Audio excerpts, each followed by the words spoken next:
बिहार में रोजगार के लिए, पलायन बंद करने के लिए जनसुराज ने 3 पॉइंट प्रोग्राम दिया है। पहला पॉइंट क्या है? यहां पर समाज में पूंजी की उपलब्धता हो। बिहार से हर साल 2.5 लाख करोड़ रुपया, ध्यान दीजिए, 2.5 लाख करोड़ रुपया आपका और हमारा बैंकों के जरिए दूसरे राज्यों में भेजा जाता है, जिसको reserve bank of India CD ratio कहता है। इसका मतलब है कि जितना पैसा हमने आपने बैंक में रखा, उसके एवज में बैंक ने कितना पैसा वापस ऋण के तौर पर समाज को वापस दिया। घर बनाने के लिए, गाड़ी खरीदने के लिए, पढ़ाई करने के लिए, बिजनेस करने के लिए। तो बिहार में अगर आपने हमने 100 रुपया बैंक में जमा किया तो बैंक वाले सिर्फ 40 रुपया ही कर्ज के तौर पर आपको देते हैं। बाकी का 60 रुपया कहां जाता है? 60 रुपया जो है वो बैंक वाले दूसरे राज्य में भेजते हैं, जहां उद्योग चल रहा है, जहां रोजगार आ रहा है।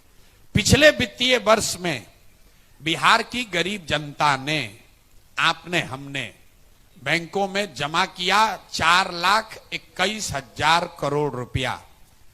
ध्यान से सुनिए, 4,21,000 करोड़ रुपया आपने हमने जमा किया बैंक में, और बैंक ने टोटल ऋण के तौर पर बिहार के लोगों को दिया 1,61,000 करोड़ रुपया। बाकी का पैसा कहां गया? बाकी का पैसा चला गया गुजरात, कर्नाटक, तमिलनाडु, आंध्र प्रदेश, केरल। वहां पर सीडी रेशियो कितना है? वहां सीडी रेशियो है 90, 92, 95, 100। मतलब अगर आंध्र प्रदेश में लोगों ने बैंकों में 100 रुपया जमा किया तो बैंक ने 105 रुपया वहां ऋण के तौर पर दिया।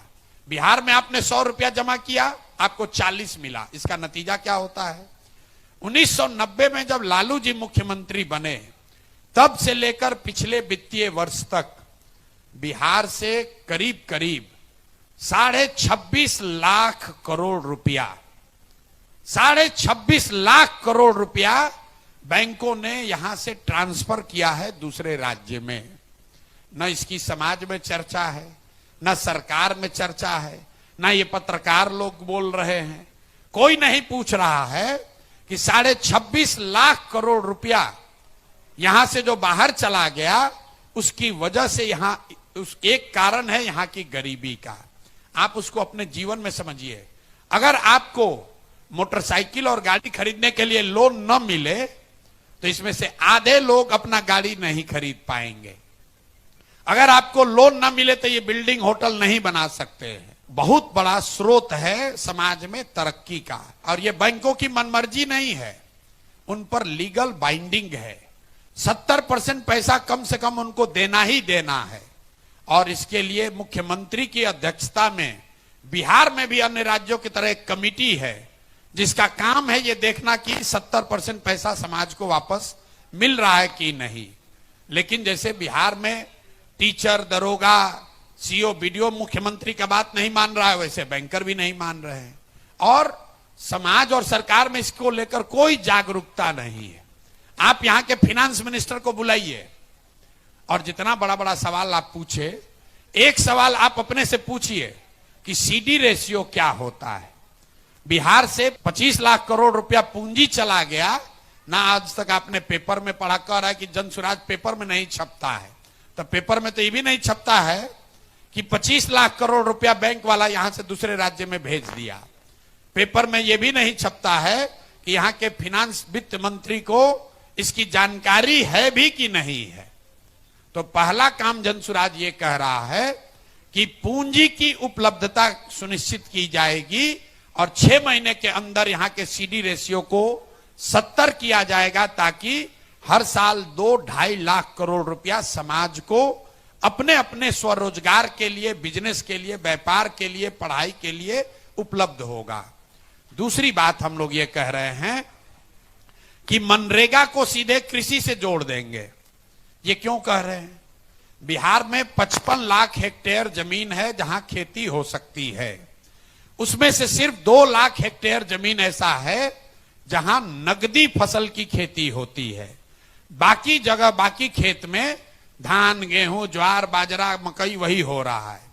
आइडियली अर्थशास्त्री बताते हैं कि कम से कम 1/3 जमीन में नगदी फसल होनी चाहिए। मतलब सब्जी की खेती होनी चाहिए, मसाले की खेती होनी चाहिए, जिससे कि लैंड की प्रोडक्टिविटी बढ़े, एग्रीकल्चर जो है वो कमाने का जरिया बने। ये बिहार में हम लोग उसके लिए क्या कह रहे हैं कि जो भी किसान धान गेहूं की खेती छोड़कर नगदी फसल की खेती करेगा, उसको मनरेगा के तहत मजदूर मुफ्त में दिए जाएंगे। उसका फायदा क्या होगा कि जितने कृषि से जुड़े हुए मजदूर हैं जो पंजाब और हरियाणा जा रहे हैं, उनको यहीं पर वो लेबर कंज्यूम हो जाएंगे। दूसरा इसका फायदा यह है कि पहले स्कीम की तरह इसमें बजट से 1 रुपया भी खर्च नहीं है। जैसे सीडी रेशियो सुधारने के लिए बिहार सरकार को 1 रुपया भी खर्च नहीं करना है, एडमिनिस्ट्रेटिव मेजर है। उसी तरह मनरेगा को कृषि से जोड़िएगा तो 1 रुपया भी अलग से खर्च नहीं होगा। जो पैसा हम लोग दिल्ली में सरेंडर कर रहे हैं, उसी पैसे का इस्तेमाल करके लाखों मजदूरों को, यहां के किसानों को उपलब्ध कराया जाएगा, ताकि लोग अपनी खेती को बेहतर बनाएं। उससे जो मजदूर बाहर जा रहा है उसको यही मजदूरी मिलने लगेगी। दूसरा फायदा यह होगा कि जो मनरेगा में चोरी हो रहा है वो अपने आप बंद हो जाएगा। और तीसरा फायदा यह है कि जो पैसा हम लोग दिल्ली में सरेंडर कर रहे हैं, पिछले साल मनरेगा में बिहार सरकार का यूटिलाइजेशन है 39%।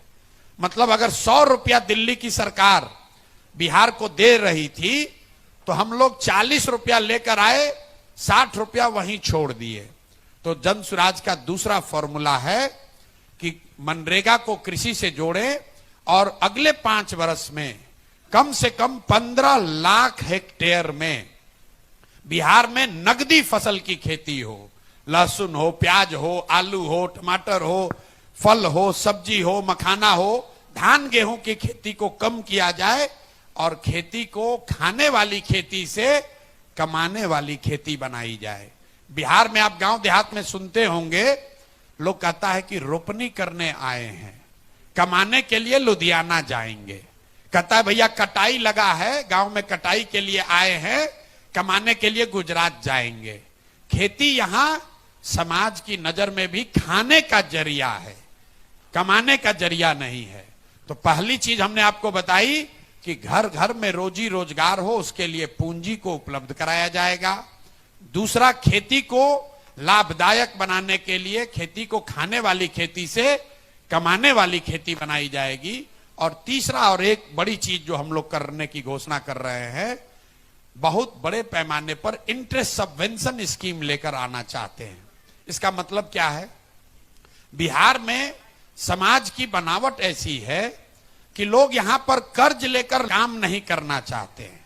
यहां पर कर्ज बिहार में अगर आप आंकड़े देखिएगा तो 3 ही चीज के लिए लोग कर्ज लेते हैं। बेटी के शादी के लिए, अपना घर बनाने के लिए और अपने लड़कों को पढ़ाने के लिए। लड़कियों को पढ़ाने के लिए नहीं, लड़कों को पढ़ाना होगा तो बैंक से कर्ज लेगा, घर बनाना होगा तो कर्ज ले लेगा, और बेटी का शादी होगा तो कर्ज लेने को लोग तैयार हैं। ये सामाजिक बनावट है। गुजरात में लोग कर्ज लेकर छोटा मोटा रोजी रोजगार कर रहे हैं। तो ये एक दिन में नहीं सुधरेगा, लेकिन ये प्रवृत्ति जो है ये क्यों है समाज में, इसका अध्ययन कराया गया तो हम लोगों ने पाया कि बिहार में लोग मूलधन से ज्यादा ब्याज से डरते हैं। धंधा पानी नहीं करता है, सोचता है कि पैसा लेंगे कर्ज, ब्याज बहुत बढ़ जाएगा, उसमें बर्बाद हो जाएंगे।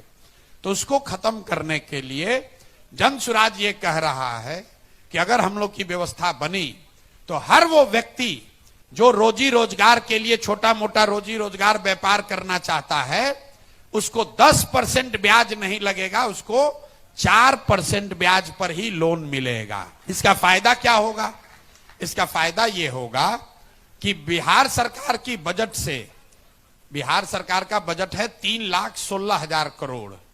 अगर उस बजट से हमने 6,000 करोड़ रुपया निकाला, 6,000 करोड़ रुपया का अगर हम प्रावधान कर दें बजट में, तो 1,00,000 करोड़ रुपया लोगों को रोजी रोजगार के लिए मिल जाएगा। तो ये चीज हम लोग शुरू करना चाहते हैं ताकि आने वाले जेनरेशन में, महिलाओं में, युवाओं में पैसा लेकर रोजी रोजगार करने की प्रवृत्ति बढ़े। हर आदमी टीटी बनने के लिए, क्लर्क बनने के लिए, नौकरी पाने के लिए अपना जीवन बर्बाद न करे। तो ये 3 चीज अगर हम लोग करेंगे, और हमारे साथ जितने अर्थशास्त्री दुनिया में बहुत बड़े बड़े लोग जो मेरे साथ काम कर रहे हैं, कंप्यूटर में इसको अंग्रेजी में कहते हैं, अगर सिमुलेट करके देखिएगा कि अगर ये 3 चीज कीजिएगा तो क्या होगा 3 बरस में, 4 बरस में। तो जब इसको सिमुलेट करके देखा गया कि अगर ये 3 चीज कर दिया जाए कि हर साल 2-2.5 लाख करोड़ रुपया यहां के लोगों को उपलब्ध हो जाए, कृषि को मनरेगा से जोड़कर 1/3 कृषि नकदी फसल की होने लगे, और 4% ब्याज पर लोगों को लोन उपलब्ध हो जाए, तो कम से कम 50 लाख नए लोगों को रोजगार अगले साल मिल जाएगा। इसीलिए जन सुराज कह रहा है कि अगर हम लोग की व्यवस्था बनी तो साल भर के अंदर पलायन को रिवर्स कर देंगे, लोग बाहर से आकर यहां नौकरी रोजगार करेंगे।